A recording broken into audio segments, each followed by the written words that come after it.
Miércoles de Conociendo Más de Derecho, ya tenemos aquí en el estudio al licenciado Raúl Vergara Mireles. Bienvenido, licenciado. Gracias, Medici, muchas Gracias a gracias. usted por acompañarnos el día de hoy. En días pasados estuvo del conocimiento general la propuesta que hace el señor gobernador respecto a ciertas modificaciones en el tema de la adopción. Sí. Yo considero que esto es innovador. Y cosa curiosa, en el propio Congreso y en algunos medios de comunicación se mencionó que en lugar de ser preferente se pasa a ordinaria. Hago la diferencia. Preferente es que es un término de 40 días y se tendrán que agilizar los trabajos. Aquí en ordinaria pasará a la Comisión de Asuntos Constitucionales, en fin. Aquí creo que es importante hacer este comentario porque se vuelve a dar la figura tan delicada que es la cuestión del criterio que hizo la Suprema Corte para que las gentes del mismo sexo pudieran casarse. Yo quiero hacer el comentario con el cuidado necesario porque la propuesta que hace el Ejecutivo señala que no únicamente los casados son matrimonio, sino también gente soltera, en unión libre, que estamos en comentario en unión libre, o de otras preferencias sexuales. Cuidado, si la ley no distingue, no debemos distinguir.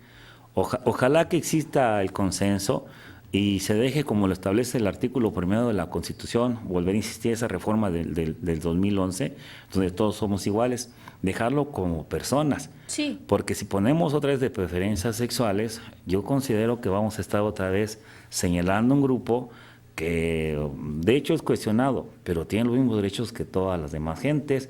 Esto es importante, trascendente, porque en otros estados ya ha pasado esto. Estoy seguro que esto tarde que temprano se va a hacer la propuesta aquí. Ojalá sea con esa visión para no estar haciendo modificaciones a cada rato, para que se pueda tener este derecho de adoptar. Y también hablando de esa propuesta, bueno, en la actualidad esa es la diferencia. En la actualidad también está pidiendo que se reduzca la edad para 25 años, Bien. mientras que el Código Actual Familiar establece 28 y únicamente casados. Yo insisto, yo siento que es un gran avance porque otras legislaciones ya establecen que pueden hacerlo personas que sean solteras. Claro. Obvio, reúnen una serie de requisitos, principalmente la cuestión de solvencia económica, Sí. solvencia moral y una serie de requisitos que tienen que observarse. Pero yo iría otra vez a la reforma. Ojalá que haya ese consenso y ver ese término con tendencias, como exactamente, sin importar su orientación sexual, con todo respeto. Yo siento que vamos a encasillar a un grupo de gente, de individuos sujetos que tienen los mismos derechos que nosotros. Y habría que ser cuidadoso. Lo bueno que está en la propuesta para hacer la reforma. Otro término que me llama poderosamente la atención, establece que en unión libre, nosotros por sentido común sabemos lo que es unión libre, pero comentamos también con algunos compañeros abogados, si bien es cierto que la unión libre se da comúnmente y la podemos contemplar, no está regulada en materia civil. Luego entonces, en materia civil tiene que ser esto lo más apegado a la letra. Va a comentar alguien por ahí, oye Raúl, pero de acuerdo al 14 constitucional, se puede aplicar ese término por mayor de razón, por analogía, estamos de acuerdo. Pero si va a ser la propuesta para hacer la modificación y esta figura de unión libre no existe, que utilicen las figuras que establece la propia ley. Aquí voy, comentamos aquí hace 8 días o hace 15 días el concubinato. Sí. Y el concubinato prácticamente es, pero el término, pero la comparación, unión libre, pero para materia familiar es concubinato. Que es cuando sí está reconocido. Perfectamente. Y con la propuesta que es este diputado ya son 2 años. Yo siento que es un gran avance. O cuando tiene un hijo y es reconocido por ambos. Yo siento que esto es muy importante porque ese término de unión libre como que sí lo tenemos presente, pero como que en un procedimiento muy concreto como que nos puede hacer ruido. Un término que causó polémica con los compañeros abogados y conociendo un poco más de derecho. Se hizo ahí un conflicto de interpretación donde unos compañeros decían, actualmente en otros estados sí puede existir hijos de las personas que son del mismo sexo. Cuidado, ¿a qué se refiere esta cuestión?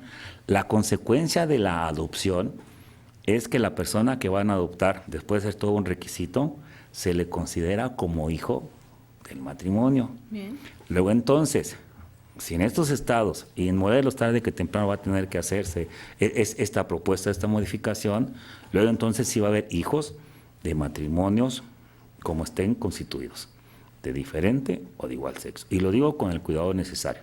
No van a ser hijos biológicos probablemente, pero van a ser hijos de aspecto del punto de vista legal, porque así lo establece la propia legislación.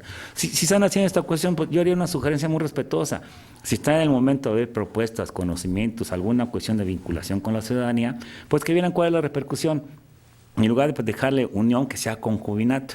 Y yo voy a insistir que dejar ese término muy genérico, como establece el artículo 1, y yo volvería otra vez al artículo 4, donde el Estado tiene que ser el garante para vigilar la integración del desarrollo integral de lo que es la familia. Y lo que yo señalaba, haciendo el comentario muy respetuoso al Ejecutivo Federal, no es necesario que se modifique la Constitución, porque ya está contemplado. Lo que se tiene que hacer para estas uniones es lo que se está haciendo en la práctica, que aunque no se modifica la Constitución, las legislaciones de los estados ya están adecuando este criterio de la Suprema Corte de Justicia para que pueda haber ese matrimonio entre parejas del mismo sexo. Ese término de unión libre, yo insisto, sí lo tenemos contemplado, y en materia civil sí se maneja, pero si estamos perfeccionando la norma, pues que mejor fuera concubinato. Y más allá, señalar que sean personas solteras, en genérico. Obvio, que reúnan los requisitos. Sí. Todos los requisitos. En especial los juicios familiares nos llaman la atención a los que estamos en el aspecto de aplicar la normatividad, porque está representando la Fiscalía del Estado por el agente del Ministerio Público. El agente del Ministerio Público es parte en todos los juicios familiares. Divorcio, pensión alimenticia, adopción. Y tiene como obligación exclusiva que se respeten los derechos de los menores, de la familia, y se aplique la normatividad en su más sentido estricto. Lo que usted había comentado en ocasiones anteriores, ¿no, abogado? Tratar de que sea de manera más general y no tan específica, ¿no? Para no empezar a entrar en algunos grupos que sí se tuvieran también que estar incluyendo en la Constitución y en estas nuevas reformas, estos nuevos cambios que se realizan. Sí, hay una tendencia respecto a lo que es la alineación o lo que son las normas para poderlas armonizar, que entre más abstracta y más genérica sea la norma principal, se pueden hacer las normas secundarias, ordinarias, reglamentarias, para que se cumpla esta nueva propuesta. Porque en ocasiones, también lo comento y ya ha sucedido, queremos que en la norma principal aparezcan todas las conductas, sí, y en lugar de parecer una norma constitucional, una norma de alta jerarquía, parece una ley orgánica, una ley reglamentaria, y en ocasiones como que la acomodamos por ahí y menos es el resultado. Pero insistiría, yo siento que la propuesta que hace el Ejecutivo tiene su trascendencia, pero sí sería muy bueno hacer una reflexión para hacer la legislación como es la nueva tendencia. E independientemente de que ha habido manifestaciones de gente que no está de acuerdo con esta propuesta que está haciendo el Ejecutivo Federal, en Morelos ya está vigente esta unión en matrimonio, y como consecuencia tienen que empezar a modificarse las normas, las figuras que existen respecto a la familia, para que se respete este derecho igualitario. Lo digo por corta ocasión, yo no sugiero poner estas personas con orientación sexual diferente, porque tendríamos otra vez que empezar a ver en particular quiénes son los que pueden hacer. Yo haría una sugerencia muy respetuosa, insisto, que fueran personas, como lo establece el artículo 1, a las personas de este país. Y también habría que hacer esa reflexión, porque en el artículo 4, cuando dicen que el hombre y la mujer son iguales ante la ley, habría que hacer una diferencia, habría que hacer una aclaración y una reflexión muy profunda. Obvio, tenemos diferencias fisiológicas y que son notorias, pero ante ley tenemos que ser iguales. A lo mejor sea un tema un tanto cuanto ríspido, pero habrá que ver que somos iguales. Creo que eso es importante. Y lo volvemos a comentar aquí, porque en este espacio se me ha permitido comentar algunas normas que ya están actualmente vigentes y que en su momento oportuno fueron objetos de propuestas de reforma. Sí. Y yo insistiría, no es porque uno tenga la visión de que ya se va a hacer esta norma sin que la hayamos previsto, no. En otros estados hay otros estudios, hay criterio de la Corte, donde están proponiendo que estas normas, y tarde que temprano tienen que llegar.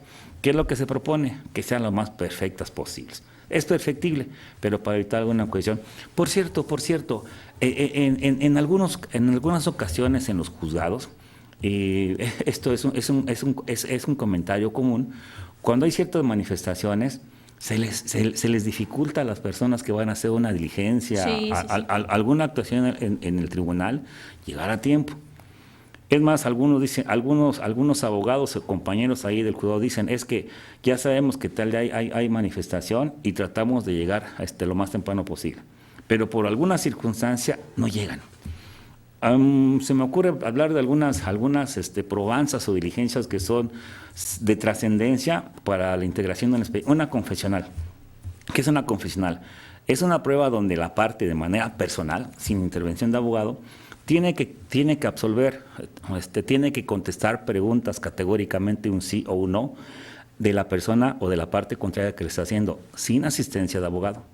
Aclaro, digo, ¿por qué sin asistencia? Si no llega a la hora en que está citado para desahogar esta diligencia, se hace la certificación, se hace el señalamiento que fue notificado, que no compareció y lo dan por confeso. ¿Qué es esta cuestión? Que le tienen por aceptadas todas las preguntas que se le formulan. Cuidado, esto está pasando, no digo reiteradamente, pero sí con cierta presencia, porque en ocasiones, independientemente de que en ocasiones los mexicanos somos tan puntuales, y perdón porque hay no poquito a todos, perdón, no alcanzan a comprender la trascendencia los clientes, y más aún cuando tienen alguna manifestación o por ahí que pasa alguna cuestión, dicen, es que no llegamos a tiempo. Conociendo un poquito más de derecho, algunas legislaciones establecen que cuando no está al alcance de las partes puede llevar a cabo una diligencia, ofrecer alguna circunstancia por un caso fortuito o de fuerza mayor, a criterio del tribunal podrá existir esa facultad para que se pueda reponer, se pueda repetir esa actuación. Son muy pocos los casos en los que sucede esta cuestión, pero conociendo un poquito más de derecho, ¿qué es lo que hacemos algunos en la práctica? Si por alguna circunstancia no llegó una persona que iba a hacer una diligencia, se me ocurre un perito para una junta de peritos, regresa a una junta de peritos. Cuando se tiene que tener conocimiento de un área en la cual el abogado o el juzgador no es especialista, se me ocurre en grafoscopía, en dactiloscopía. Y están los comentarios o están los dictámenes encontrados, hay un tercero en discordia, se promueve una junta de peritos donde tienen que llegar los peritos, ver los dictámenes, ellos pueden decir, ¿es el dictamen válido o no? Si llega a faltar uno de estos peritos, se le tiene por precluido, por pedido del derecho. Y aparte de que no va a dar el dictamen que le corresponde, será acreedor a alguna sanción, una amonestación o inclusive una multa. Pero ¿a qué voy? Lo que tenemos que hacer es preparar el procedimiento. ¿A qué voy? Señalar cuál fue el motivo, circunstancia, que regularmente es una acción irresistible, que no se puede evitar, para dejarlo en el expediente y poderlo corregir en la siguiente instancia o inclusive en el amparo. Es interesante, habría que comentar un poquito con más detalle. Perfecto. Licenciado, muchísimas gracias por habernos acompañado el día de hoy. Lo esperamos la próxima semana, si Dios quiere. Gracias, la gente por la atención. Que tengan un buen día. Gracias por la atención. Hacemos una breve pausa, regresamos con más noticias.